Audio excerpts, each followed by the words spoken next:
In het Nederlands. Extra Journaal. Vers van de pers. Een goede dag en welkom bij het Extra Journaal in het Nederlands van 12 oktober. Ik ben Maurilio Nobrega en dit zijn de nieuwsberichten voor vandaag. We beginnen met Damen die geen schuld erkent, maar alsnog een vergoeding van 300.000 gulden gaat betalen aan families van 2 overleden werknemers. Het Openbaar Ministerie heeft een schikking getroffen met Damen Ship Repair Curaçao, voorheen Dokmaatschappij, met betrekking tot een ongeluk in september 2020, waarbij 2 duikers hun leven hebben verloren door een fout. De 2 duikers werkten voor een gespecialiseerde aannemer die hun werkzaamheden had goedgekeurd. De resultaten van het strafrechtelijk onderzoek bevestigen het vermoeden dat er toen sprake was van dood door schuld. Een grondige evaluatie van alle feiten, omstandigheden en belangen in deze zaak heeft geleid tot de beslissing om Damen Ship Repair Curaçao een schikking aan te bieden om strafvervolging te voorkomen. Damen Ship Repair erkent geen schuld, maar voelt een bijzondere morele verantwoordelijkheid naar de families van de 2 slachtoffers toe. In dit kader betaalt Damen Ship Repair Curaçao een bedrag van 300.000 gulden aan de families van de 2 slachtoffers. En vakbond APVO vraagt aandacht voor het ambulancepersoneel dat bij GMN werkt. Vakbond APVO heeft in een brief aan minister van Volksgezondheid Javier Silvania gevraagd om naleving van de regels voor medewerkers van Fundación Cuido Ambulance die sinds 2016 bij GMN werken. APVO spreekt van een discriminerende situatie voor het personeel dat bij het ministerie van GMN werkt. Ook hebben deze medewerkers recht op compensatie voor overwerk wat nooit aan hen is uitbetaald. Ze moeten deze compensatie met terugwerkende kracht ontvangen vanaf oktober 2016.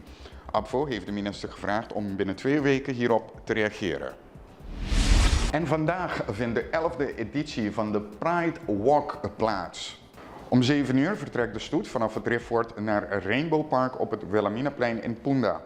De Curaçao Pride Foundation, in samenwerking met hun belangrijkste partner RBC Royal Bank en Dennis Mobile, heeft geen moeite gespaard om van deze Pride-editie een viering van diversiteit in onze gemeenschap te maken.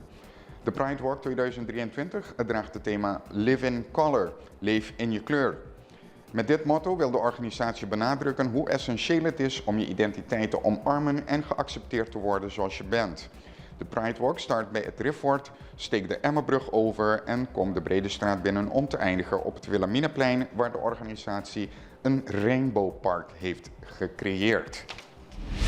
En de naam Easy Air gaat verdwijnen van de toestellen van de betreffende luchtvaartmaatschappij. Luchtvaartmaatschappij Easy Air gaat binnenkort een nieuwe handelsnaam introduceren voor haar operaties. Deze beslissing is het gevolg van acties van de eigenaren van de Britse luchtvaartmaatschappij EasyJet, die verschillende variaties van de naam en het woord easy heeft geregistreerd in combinatie met verschillende woorden die verband houden met luchtvaartactiviteiten. Easy Air heeft onlangs een officiële brief van EasyJet ontvangen waarin de luchtvaartmaatschappij wordt beschuldigd van schending van hun intellectuele eigendomsrechten. Ook wordt geëist dat Easy Air onmiddellijk stopt met het verkopen van tickets naar Colombia aan Britse, Europese en Amerikaanse klanten. De actie van EasyJet tegen Easy Air is geen op zichzelf staand geval. EasyJet heeft eerder de Colombiaanse luchtvaartmaatschappij EasyFly aangeklaagd voor dezelfde inbreuk op het merkrecht. Easy Air werkt nog steeds aan de definitieve keuze voor haar nieuwe naam. En volgens de rechtbank moet er een wet komen die de aanhouding van illegalen beter regelt. Zo besloot de rechtbank in een zaak die een Venezolaan die langer dan 3 jaar op het eiland verblijft heeft aangespannen tegen het ministerie van Justitie. Volgens de rechter moest de betreffende minister zijn huiswerk doen voor het overgaan tot aanhouding en detentie. De man moet onmiddellijk worden vrijgelaten.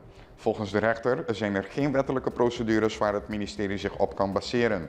Daarnaast wijst de rechter op zustereilanden Aruba en Bonaire die wel zulke procedures hebben opgezet. En het is tijd voor een korte reclame. Dadelijk zijn we terug met de nieuwsberichten. Si bono sapa king ni pa quanto gente botingo hasi compras, bon por hasi compras bon ni presupuestate fin di luna. Untasina? Bota risca di gasta 100 comprando di menos di algo esencial y di más di algo innecesario. Mes costa conta para nos país. Sin bom data, nos no por planificar. Por ejemplo, quanto adulto maior tem? E mucha cuta ba escola? quanto tem disabilidad? PCI CBS está organizar Censo 23. Para toda instância com mister de boa informação, por hanhas aqui. Família cooperar, saco Censo 23 tapahanha vista total, correto e anônimo. E família aqui tá cooperar. Abo também? Panosa com nos da. En we gaan verder met het extra journaal in het Nederlands. In de rechtbank moest een 63-jarige man zich verantwoorden voor het bemiddelen van drugs.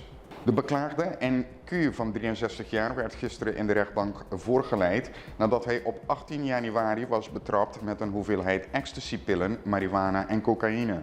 Tijdens een controle hield de politie de verdachte staande en vroeg hem of hij illegale stoffen bij zich had, waarop de verdachte meteen toegaf dat hij drugs bij zich had.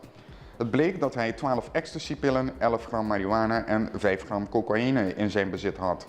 In de rechtbank bekende de verdachte schuld en legde hij uit dat hij een tussenpersoon is en dat het enige wat hij doet is geld aannemen om dingen te kopen voor de klanten die ze nodig hebben.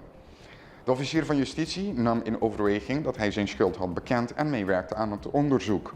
Gezien dit alles kwam de officier tot een eis van 113 dagen cel, waarvan 13 dagen die hij al in voorarrest had doorgebracht voorwaardelijk zijn, met een proeftijd van 2 jaar. De rechter is akkoord gegaan met de eis van de officier van justitie. En een man die wegens bedreiging vastzat, moet langer blijven vastzitten. De verdachte, GE van 34 jaar, moest zich opnieuw melden in de rechtszaal nadat hij eerder overeenstemming had bereikt met de officier van justitie. Hij heeft zich niet aan de voorwaarden van de rechtbank gehouden en is toch naar de plek gegaan waar zijn ex zich bevond, waar hij haar bedreigde met de dood. De officier van justitie heeft de zaak uitgesteld omdat er een nieuwe aanklacht dus is toegevoegd aan het dossier tegen de verdachte. De officier van justitie gaf aan dat het psychologisch rapport ontbrak om te begrijpen wat er werkelijk aan de hand is met de verdachte. In een eerdere zaak zat de vrouw ook in de rechtszaal toen de verdachte zei dat hij spijt had en bereid was zijn leven te veranderen. De officier van justitie wees erop dat de verdachte eerder was vrijgelaten, maar opnieuw in de fout was gegaan vanwege bedreigingen en geweld. Het leek niet alsof hij zijn les had geleerd. De officier van justitie heeft de rechtbank verzocht om het verzoek van de advocaat af te wijzen, omdat het hier gaat om ernstige bedreigingen. De rechter ging akkoord met de eis. En de rechtbank heeft een jaar cel uitgesproken in een andere drugszaak. Tijdens de behandeling van een rechtszaak werd de verdachte JB beschuldigd van het proberen exporteren van meer dan 1000 gram cocaïne naar Nederland door de dubbele bodem van zijn koffer te gebruiken. Hij is in zijn afwezigheid veroordeeld tot 12 maanden gevangenisstraf. Als gevolg daarvan ging de rechter akkoord met het voorstel van de officier van justitie.